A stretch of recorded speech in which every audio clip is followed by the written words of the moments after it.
दोस्तों, दारा सिंह रंधावा का जन्म 19 नवंबर 1928 को डिस्ट्रिक्ट अमृतसर पंजाब के गांव दरगोचक में हुआ। उनके माता का नाम बलवंत कौर और पिता का नाम सूरत सिंह रंधावा था। दोस्तों, उनके घर वालों ने उनकी कम उम्र में ही शादी कर दी और लड़की की उम्र काफ़ी ज़्यादा थी।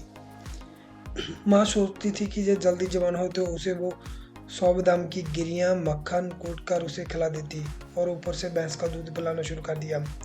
नतीजा यह हुआ कि वो 17 साल की उम्र में ही पिता बन गए। उनके यहाँ एक पुत्र ने जन्म लिया। दारा सिंह का एक छोटा भाई सरदारा सिंह था, जिसे लोग रंधावा के नाम से जानते थे। दारा सिंह और रंधावा दोनों ने मिलकर पहलवानी शुरू कर दी और धीरे धीरे गांव के दंगलों से लेकर शहरों तक तबाड़तोड़ कुश्तियां जीतकर अपने गांव का नाम रोशन किया। 1947 में वह सिंगापुर आ गए। वहां रहते हुए उन्होंने भारतीय स्टाइल की कुश्ती में मलेशियन चैंपियनशिप तरलोक सिंह को हराकर कुआलालंपुर में मलेशिया कुश्ती चैंपियनशिप जीती। उसके बाद उनकी विजय रथ अन्य देशों में चल पड़ा और वे एक पेशेवर पहलवान के रूप में से सभी देशों में अपनी दाक जमाकर वे 1952 में अपने वतन वापस लौट आए। भारत आकर 1954 में वो भारतीय कुश्ती चैंपियनशिप बने। दारा सिंह ने जापान रेसलिंग एसोसिएशन 1955 में किंग कांग पर मुक्के बरसाते हुए जीत हासिल करी। उसके बाद उन्होंने कॉमनवेल्थ देशों का दौरा किया। किंग कांग के बारे में ये भी कहा जाता कि दारा सिंह ने उनकी मूछें के बाल उखेड़ दिए थे। बाद में उन्हें कनाडा और न्यूजीलैंड के पहलवानों से खुली चुनौती मिली। कलकत्ता में कॉमनवेल्थ कुश्ती चैंपियनशिप में कनाडा के चैंपियनशिप जॉर्ज गर्डेलियन का और न्यूजीलैंड के जॉन टेलिशवी को धूल चटाकर ये चैंपियनशिप भी अपने नाम कर ली। ये 1955 की घटना है। दारा सिंह ने उन सभी देशों को एक एक कर दौरा करना शुरू कर दिया जहां फ्रीस्टाइल कुश्तियां लड़ी जाती थी। आखिरकार अमेरिका के विश्व चैंपियनशिप लाओथेज को 29 मई 1968 को हराकर वह फ्रीस्टाइल कुश्ती के विश्व चैंपियनशिप बन गए। उन्होंने 55 वर्ष तक पहलवानी की और 500 मुकाबले में से एक भी मुकाबला नहीं हारे। 1983 में उन्होंने अपने जीवन का अंतिम मुकाबला जीता और भारत के तत्कालीन राष्ट्रपति ज्ञानी जैल सिंह के हाथों अपराजित पहलवानी का खिताब अपने पास बरकरार रखते हुए कुश्ती से संपूर्ण सांस ले लिया था। उन्होंने 1968 में अमेरिका के विश्व चैंपियनशिप लाओथेज को पराजित किया और फ्रीस्टाइल कुश्ती के विश्व चैंपियन बन गए। 1960 के दशक में वह पूरे भारत में उनकी फ्रीस्टाइल कुश्तियों का बोलबाला रहा। बाद में उन्होंने अपने समय के मशहूर अदाकार मुमताज़ के साथ हिंदी के स्टंट फिल्मों में प्रवेश किया। उन्होंने टीवी धारावाहिक रामायण में भी हनुमान का रोल किया, जो लोगों को बहुत पसंद आया। उन्होंने अपनी आत्मकथा लिखी जो पंजाबी में लिखी और 93 में हिंदी में जाकर प्रकाशित हुई। उन्होंने अटल बिहारी वाजपेयी की सरकार ने उन राज्यसभा का सदस्य बना दिया। वे अगस्त 2003 से अगस्त 2009 तक पूरे 6 वर्ष राज्यसभा के सांसद भी रहे। 7 जुलाई 2012 को दिल का दौरा पड़ने के बाद उन्हें कोकिला बहन धीरूभाई अंबानी अस्पताल मुंबई में भर्ती कराया गया, किंतु 5 दिनों तक कोई लाभ न होने के कारण उसे मुंबई से स्थित निवास पर वापस भेज दिया गया, जहां उन्होंने 12 जुलाई 2012 को सुबह 7:30 बजे दम तोड़ दिया। दोस्तों, गामा पहलवान का वास्तविक नाम गुलाम मोहम्मद बख्श था। गामा पहलवान का जन्म 22 मई 1878 ईस्वी को अमृतसर पंजाब में हुआ था। हालांकि इनके जन्म को लेकर काफ़ी विवाद है, लेकिन अभी तक कोई पुष्टि नहीं हो पाई कि सही इसका जन्म कहाँ पे हुआ था। इनके बचपन का नाम गुलाम मोहम्मद था। इन्होंने 10 वर्ष की उम्र में ही पहलवानी शुरू कर दी थी। इन्होंने पत्थर के डंबल के साथ अपनी बॉडी बनाई थी। उस समय दुनिया में कुश्ती के मामले में अमेरिका के जेवस्को का बहुत नाम था। गामा ने उसे भी हरा दिया था। गामा ने पहलवानी की शिक्षा अपने मामा से ली। आगे चलकर इनके अभ्यास में काफ़ी बदलाव आया, जैसे कि यूँ तो काफ़ी पहलवानों की तरह उनका अभ्यास चलता रहता था, लेकिन इनका अभ्यास सामान्य नहीं था। वैसे तो ये प्रत्येक मैच एक नहीं बल्कि 40 प्रतिद्वंदियों के साथ एक साथ लड़ते थे, तो उन्हें पराजित भी करते थे। गामा रोज 30-35 मिनट 100 किलो की हंसली पहनकर 5000 बैठकें लगाते थे। उसी हंसली को पहनकर उसने ही उतने समय में ही 3000 दंड लगाते। गामा रोज 30-35 मिनट में 100 किलो की हंसली पहनकर 5000 बैठकें लगाते थे और उसी हंसली को पहनकर उतने ही समय में 3000 दंड लगाते थे। वे उनका जो खाने की डाइट थी वो काफ़ी बड़ी थी।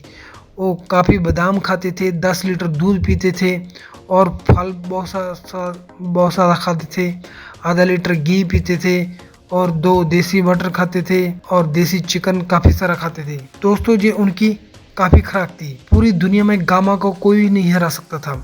बस एक बार कलकत्ता के दंगल में मथुरा के पहलवान चंद्रसेन टिक्की वाले ने कुश्ती का दाम मारकर बेहोश कर दिया था, जिसकी वजह के गामा पहलवान हार गए थे। इस कुश्ती की बहुत चर्चा न जाने क्यों नहीं हुई। हाँ, बाकी उन्होंने वर्ल्ड चैंपियन का खिताब भी मिला था। इनके परिवार के स्वयं विश्व प्रसिद्ध पहलवान नहीं हुए थे कि 2 पत्नियां थी, एक पाकिस्तान और दूसरी बड़ौदा गुजरात में। जब गामा 6 साल के थे तो उनके पिता मोहम्मद अजीब बख्श की मौत हो गई थी। उसके बाद उनके नाना जी ने उनका पालन पोषण किया। इसके बाद उनके नाना जी की जब डेथ हो गई थी तो उसके बाद उनका पालन पोषण उनके मामा जी ने किया और उनके मामा जी की देखरेख में ही पहलवानी की शिक्षा ली उसने। गामा ने अपनी पहलवानी की करियर की शुरुआत सिर्फ 10 साल में कर दी थी।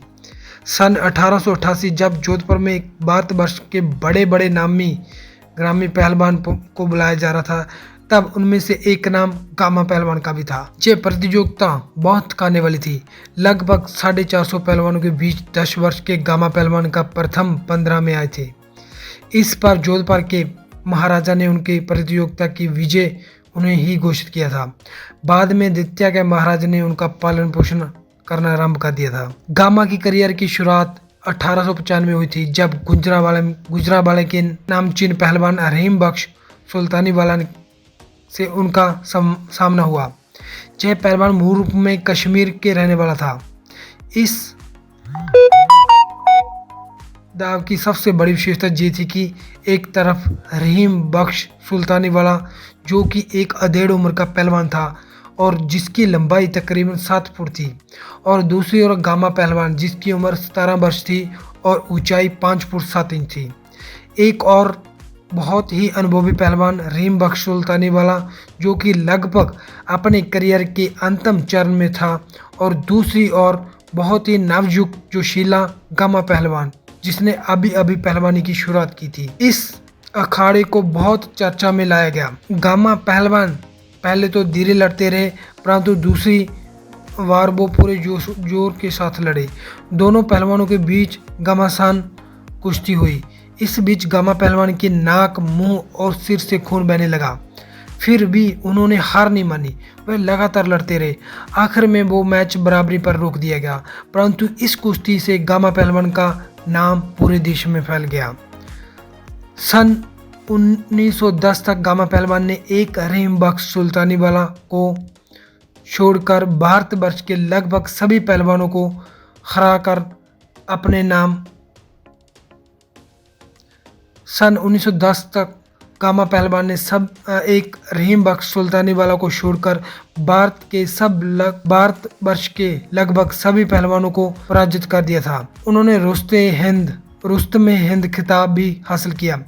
इसके बाद उन्होंने विश्व चैंपियनशिप पर अपना लक्ष्य साधा और अपने भाई इमाम बख्श के साथ लंदन की ओर चल पड़े। लंदन में होने वाले टूर्नामेंट से पहले ही गामा पहलवान के सामने एक और नई बाधा खड़ी होगी, जब उन्होंने केवल यह कहकर मना कर दिया कि उनकी लंबाई बहुत छोटी है।